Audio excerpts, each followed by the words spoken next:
नमस्कार, SBT news में आपका स्वागत है। पेश है 12 जनवरी बुधवार शाम 7:15 बजे राजस्थान की बड़ी खबरें।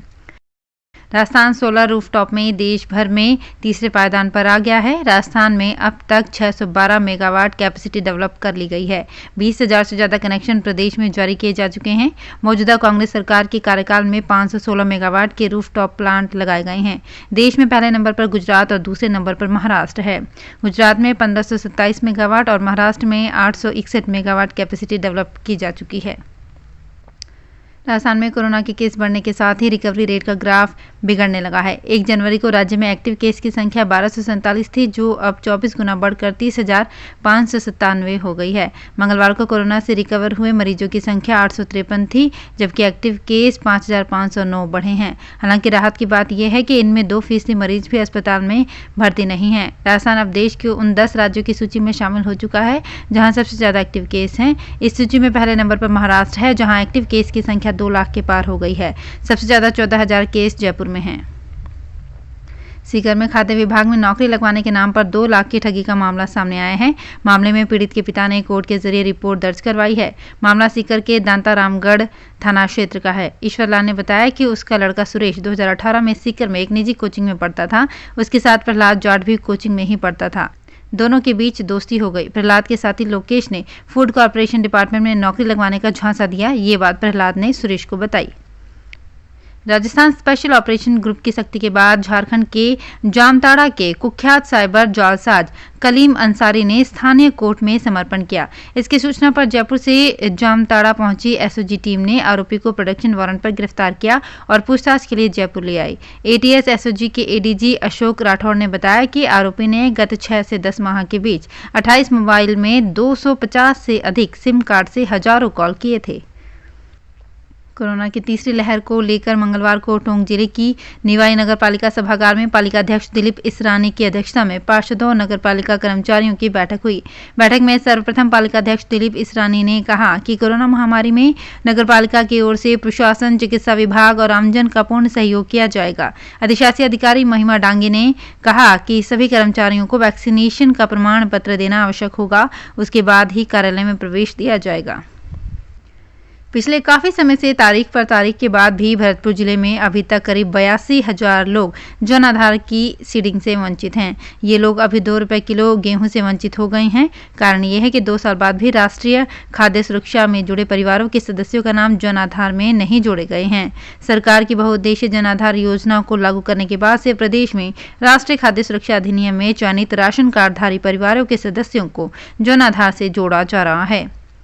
सीमा सुरक्षा बल में उप निरीक्षक पद से भर्ती के बाद कई माह का सफल एवं बेहतरीन प्रशिक्षण प्राप्त कर सहायक कमांडेंट पद पर चयनित हुए दूनी तहसील की करसिया की ढाणी के किसान के बेटे नरेश चौधरी को ऑफिसर अकादमी टेकनपुर मध्य प्रदेश में आयोजित पासिंग आउट परेड समारोह में केंद्रीय खेल एवं युवा मामलात मंत्री अनुराग ठाकुर ने सर्वोच्च ऑफिसर शॉर्ड ऑफ ऑनर सम्मान से नवाजा है। अकादमी में बेहतरीन प्रदर्शन पर शील्ड देकर भी सम्मानित किया। केंद्रीय शिक्षा बोर्ड की ओर से पूर्व में स्थगित की गई केंद्रीय अध्यापक पात्रता परीक्षा 2021 अब 17 व 21 जनवरी को ऑनलाइन आयोजित होगी। सीबीएसई ने इनका ब्यौरा जारी कर दिया है। परीक्षा केंद्र पर रिवाइज्ड एडमिट कार्ड से एंट्रेंस मिलेगा। दिशा निर्देशों में बताया गया है कि 16 दिसंबर 2021 को सेकंड शिफ्ट में दोपहर 2:30 बजे से शाम के 5 बजे तक आयोजित पेपर सेकंड नहीं हो पाया था। तकनीकी समस्या के चलते ये पेपर स्थगित कर दिया गया था। इस पेपर की ऑनलाइन परीक्षा अब 17 जनवरी को पहली शिफ्ट में सुबह 9:30 बजे से दोपहर 12 बजे तक होगी। जोधपुर में एटीएम से पैसे निकालते समय एक व्यक्ति को किसी अन्य से मदद मांगना भारी पड़ गया। मदद के नाम पर शौती ठग ने मौका मिलते ही खाते से 50,000 रुपये निकाल लिए। अब डांगियावास पुलिस उस शातिर ठग की तलाश में जुटी है। बुरुंदा थाना क्षेत्र में गोलियों की ढाणी के आईदान राम जाट ने मामला दर्ज करवाया है। नागौर के राजेश आज दुनिया की सबसे बड़ी रिटेल मार्केट कंपनी वॉलमार्ट में काम कर रहे हैं। कंपनी के 11,700 स्टोर्स और 23 लाख कर्मचारियों के लिए करीब 4 साल पहले अकाउंटिंग सॉफ्टवेयर बनाया है। आज यूथ दिवस पर हम बात कर रहे हैं रियाबड़ी में जन्मे 34 साल के राजेश ओझा की। राजेश अमेरिका के बेंटानविले के अरकानसास में वॉलमार्ट में क्लाउड अकाउंटिंग प्रोजेक्ट के तहत बतौर सॉफ्टवेयर टेक्निकल एक्सपर्ट काम कर रहे हैं। उदयपुर में पिछले एक सप्ताह में कोरोना काफी तेजी से फैला है। इसकी स्पीड राजस्थान के अन्य शहरों के मुकाबले काफी तेज है। 11 जनवरी को उदयपुर में कोरोना के 403 पॉजिटिव केस सामने आए, जबकि पॉजिटिविटी रेट 15.34% को पहुंच गई। इतनी तेजी से पॉजिटिविटी रेट में बढ़ोतरी उदयपुर और कोटा 2 ही शहरों में हुई है। फिलहाल उदयपुर की पॉजिटिविटी रेट जयपुर से भी ज्यादा है। कोरोना का ग्राफ जिस तेजी से बढ़ रहा है, उससे लगता है कि अगले कुछ दिन में उदयपुर की पॉजिटिविटी रेट प्रदेश में सबसे ज्यादा हो सकती है। राजस्थान में संविदा कर्मियों की नियमिति को लेकर एक बार फिर संकट खड़ा हो गया है। नियमित करने की मांग कर रहे संविदा कर्मियों के लिए नियुक्ति के लिए नए नियम बनाए हैं। इसमें केवल ये संशोधन किया गया है कि नियमित करने से पहले कमेटी स्क्रीनिंग करेगी। ये नियम भी 5 साल से काम कर रहे संविदा कर्मी के लिए ही लागू होगा। पिछले दिनों कैबिनेट ने संविदा कर्मियों की नियुक्ति के लिए नियमों को मंजूरी दी थी। कार्मिक विभाग ने संविदा नियुक्ति के नियम जारी किए हैं। राजसमंद जिले में कोरोना की रफ्तार तेज होने लगी है और संक्रमित मरीजों का आंकड़ा बढ़ने लगा है। जिले में बुधवार सुबह जारी रिपोर्ट में जिले में 95 नए कोरोना संक्रमित आए हैं। इस साल एक दिन में ये सबसे ज्यादा मरीज हैं। शुरुआत में नए कोरोना संक्रमित मरीज नाथद्वारा और कांकरोली शहर में ही मिल रहे थे, लेकिन अब जिले के सभी ब्लॉक में कोरोना के मरीज मिलना शुरू हो गए हैं। भीम ब्लॉक में 2 महीने का बच्चा भी संक्रमित मिला है। बारां में नगर परिषद टीम ने अभियान चलाकर चाइनीज मांझा और चरखियां जब्त की है। नगर परिषद की टीम ने मंगलवार को शहर में विभिन्न स्थानों पर पतंग की दुकानों पर छापा मारा और चाइनीज मांझा और चरखियां जब्त की है। इस दौरान अम्बेडकर सर्किल के पास से एक दुकानदार से करीब 35 किलो पॉलीथीन की थैलियां भी जब्त की गई।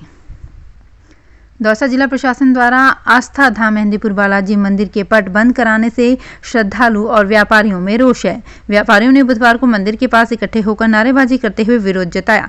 इनका कहना है कि मेहंदीपुर बालाजी मंदिर की वजह से आसपास के लोगों की आजीविका का एकमात्र स्रोत है। अधिकांश लोगों का व्यवसाय मंदिर से जुड़ा हुआ है। ऐसे में मेहंदीपुर बालाजी मंदिर बंद होने से उनके सामने रोजी रोटी का संकट खड़ा हो गया है। तो फिलहाल इस बुलेटिन में इतना ही। फिर हाजिर होंगे कुछ और बड़ी खबरों के साथ। एसबीटी न्यूज के और भी वीडियोस को देखने के लिए हमारे चैनल को सब्सक्राइब करें और नोटिफिकेशन पाने के लिए बेल आइकन को प्रेस करें।